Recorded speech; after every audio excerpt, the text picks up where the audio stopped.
Hello বন্ধুরা, আমি শ্যাকগণ নীল। আজকে ভিউজ কম হলেও ক্ষতি নিয়ে এপিসোড 17 আমরা কথা বলবো জেমস জিবালোডিস পরিচালিত লাটভিয়ান অ্যানিমেটেড ফিল্ম ফ্লোকে নিয়ে, যেটা অস্কারও জিতেছে। মাত্র 1 ঘন্টা 25 মিনিটের একটা ছবি এবং কি অসাধারণ একটা সিনেমা হয়েছে, কি দুর্দান্ত একটা সিনেমা। যারা অ্যানিমেটেড ফিল্ম সেভাবে দেখেনও না, আমি তাদেরকে বলবো এটা হাইলি রেকমেন্ড করছি। আপনাদের অবশ্যই ছবিটা একবার ট্রাই করা উচিত, কারণ ছবিটা এমন সমস্ত বক্তব্য রাখছে আর সেই বক্তব্যগুলোকে এত সাটেলভাবে রাখছে, মানে কোথাও চোখে আঙুল দিয়ে দর্শককে বুঝিয়ে দেওয়া এটা আমার বক্তব্য, আন্ডারলাইন করে দেওয়া সেই সব কিছু নেই। অ্যাকচুয়ালি ছবিটা ডায়লগহীন। এখানে আমরা কিছু প্রাণীদেরকে দেখতে পাচ্ছি। নর্মালি আমরা অ্যানিমেশনে কি দেখতে পাই যে প্রাণীদেরকেও মানে একটু হিউম্যান ট্রেটস দেওয়া হয় আর কি, মানে তারাও আর কি কথা টথা বলে এবং তারা যথেষ্ট কমিউনিকেট করে, কথা বলাটাও তাদের মানুষেরই মতো হিউম্যান ক্যারেক্টার বেসিক্যালি দেখানো হচ্ছে প্রাণী, এটাই। কিন্তু এখানে সেটা করা হয়নি। এখানে কিন্তু প্রাণীরা কথা বলে না, প্রাণীদেরকে কিন্তু প্রাণীদের মতো করেই প্রেজেন্ট করা হচ্ছে। এটা হচ্ছে ছবিটার সব থেকে ভালো দিক। ছবিটার মধ্যে প্রচুর বক্তব্য আছে, সেগুলো কি ভালো না ভালো আমি সে ব্যাপারে পরে আসছি, কিন্তু যখনই প্রাণীরা কথা বলছে না অনেক বেশি সেটা অথেন্টিক মনে হচ্ছে। এখানে কুকুর সে কথা বলছে না, এখানে বিড়াল সে কথা বলছে না, সে মিয়াও মিয়াও করছে, কুকুর সে নিজের মতন ঘেউ ঘেউ করছে।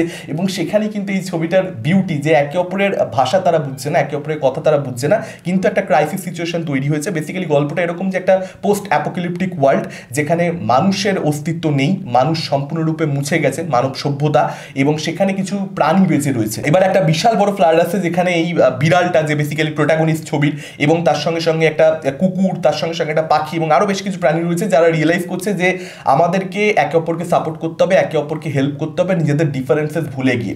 এবং সেখানে তারা কিভাবে একে অপরকে সাপোর্ট করছে সেই জার্নিটাকে নিয়ে শেষ অবধি কারা টিকে থাকতে পারছে এই সার্ভাইভালের লড়াইতে, আর কারা টিকে থাকতে পারছে না, টিকে থাকতে পারলে কিভাবে টিকে থাকতে পারছে, সেই পুরো জার্নিটাকে নিয়ে হচ্ছে ছবিটা। দেখুন, এই ছবিটার বক্তব্যকে কেন্দ্র করে মাল্টিপল ইন্টারপ্রিটেশন থাকতে পারে। ইনফ্যাক্ট আমার মনে হচ্ছে পরিচালকের মাল্টিপল বক্তব্যই রয়েছে অ্যাকচুয়ালি। এবার কে কোন বক্তব্যটা ধরতে পারবে, কে কোন বক্তব্যটা ধরতে পারবে না, সেটা ডিপেন্ড করছে আমাদের জীবন দেখার উপরে, বা ছবিটা আমরা কতটা মনোযোগ দিয়ে দেখছি, কোথা থেকে আমরা কি মেসেজ নিজেরা খুঁজে নিচ্ছি তার উপরে আর কি। এটা অডিয়েন্সের উপরে অনেকটা নির্ভর করছে। মানে কোনো জিনিসকে আমি হয়তো যতটা সিরিয়াসলি নিচ্ছি ততটা আপনি নিচ্ছেন না, বা আপনি যতটা সিরিয়াসলি কোনো জিনিসকে নিচ্ছেন হয়তো আমি সেটার মধ্যে কিছু সেরকম মেসেজ খুঁজে পাচ্ছি না, যেহেতু কোনো সংলাপ নেই। এই ছবিটার ক্ষেত্রে কিন্তু এরকমটা হওয়ার সম্ভাবনা খুব বেশি। তো আমি অ্যাকচুয়ালি যে বক্তব্যগুলো ছবির মধ্যে খুঁজে পেয়েছি, প্রথম কথা হচ্ছে নেচার সর্বশক্তিমান। মানে যখন প্রকৃতি চাইবে যে আমাদেরকে একেবারে তছনছ করে দিতে, তখন তার খাতে মানে সমস্ত রকমের অস্ত্র মজুত রয়েছে। তার একটা ইশারাতে, তার একটা চুটকিতে আমরা সম্পূর্ণরূপে ধ্বংস হয়ে যেতে পারি আর কি।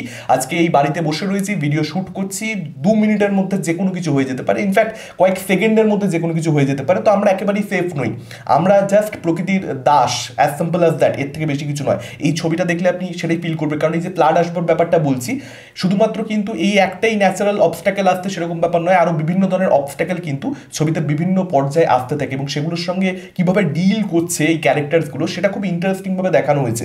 এবং সেগুলো ভিজুয়ালিও ভালো, সেগুলোর অ্যানিমেশনটাও ভালো, এবং তার সঙ্গে সঙ্গে ওই প্লট পয়েন্টগুলো কিন্তু ডেফিনেটলি একটা এঙ্গেজিং ফ্যাক্টর তৈরি করছে। যে কোনো ছবি ভালো লাগবার ক্ষেত্রে আমার মনে হয় যে এঙ্গেজমেন্টটা হওয়াটা দর্শকের প্রচণ্ড বেশি দরকারি। আমার ক্ষেত্রে তো প্রচণ্ডভাবে একটা প্রচণ্ড স্লো পেস ছবি আমার জন্য প্রচণ্ড এঙ্গেজিং হতে পারে, একটা প্রচণ্ড ফাস্ট পেস ছবি আমার জন্য একেবারে এঙ্গেজিং না হতে পারে। এখানে কিন্তু আমি ন্যারেটিভের যে পেস সেটাকে নিয়ে কথা বলছি না, আমি বলতে চাইছি এঙ্গেজমেন্ট হতে হবে অ্যাট সাম ফর্ম। সেই এঙ্গেজমেন্টটা কীভাবে হচ্ছে, কোন ছবির ক্ষেত্রে কিভাবে হবে বলা খুব মুশকিল, কিন্তু এই ছবিটা আমার কাছে চরমভাবে এঙ্গেজিং।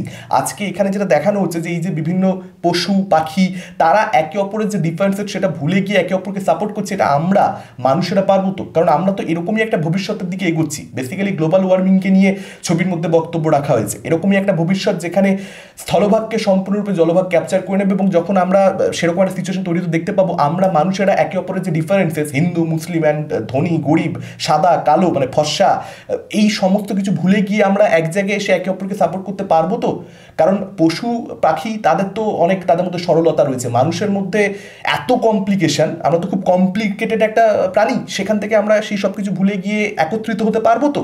সেই প্রশ্নটা এই সিনেমাটা দেখতে দেখতে অ্যাটলিস্ট আমার মনে হচ্ছে, আমার মাথায় এই প্রশ্নটা চলতে থেকে যে ছবিটা দেখা শেষ করার পর। অ্যাকচুয়ালি বাচ্চাদের জন্য তৈরি করা একটা ছবি, কিন্তু ছবিটা বাচ্চাদের জন্য যতটা, তার থেকে বোধহয় অনেকটা বেশি বড়দের জন্য, কারণ এই বক্তব্যগুলো তো 7 বছরের বাচ্চা 8 বছরের বাচ্চা তাদের জন্য বলা হচ্ছে ছবিটা তৈরি করা হচ্ছে, তারা তো এই বক্তব্যগুলো অতটা ধরতে পারবে না, তারা জাস্ট গল্পটার জন্য, জার্নিটার জন্য, ক্যারেক্টারগুলোর জন্য, এখানে যে ক্যারেক্টারগুলো দেখানো হয়েছে তাদের মধ্যে যে মানে একটা কমিক রিলিফ প্রপারলি দেওয়া রয়েছে, তার সঙ্গে সঙ্গে যে প্রোটাগনিস্ট তার একটা প্রপার ক্যারেক্টারের আর্ক রয়েছে, তাদের মধ্যে যে একটা ফ্রেন্ডশিপ ধীরে ধীরে তৈরি হচ্ছে, বাচ্চারা সেই জিনিসপত্রগুলো এনজয় করবে এবং সেগুলো কিন্তু খুব ভালো। মানে এখানে বিড়ালের যে ক্যারেক্টারটা, যে জার্নিটা দেখানো হয়েছে, যে সে জলকে ভয় করে এবং সেখান থেকে সে নিজে জলে নেমে যাচ্ছে এবং সাঁতার কেটে মাছ ধরে শুধুমাত্র নিজের যে খাদ্যের যোগান তা করছে না, তার সঙ্গে সঙ্গে তার যারা বন্ধুরা রয়েছে, অন্যান্য প্রাণীরা এখানে দেখানো হচ্ছে বোটের মধ্যে, তাদেরও খাদ্যের যোগান করে দিচ্ছে।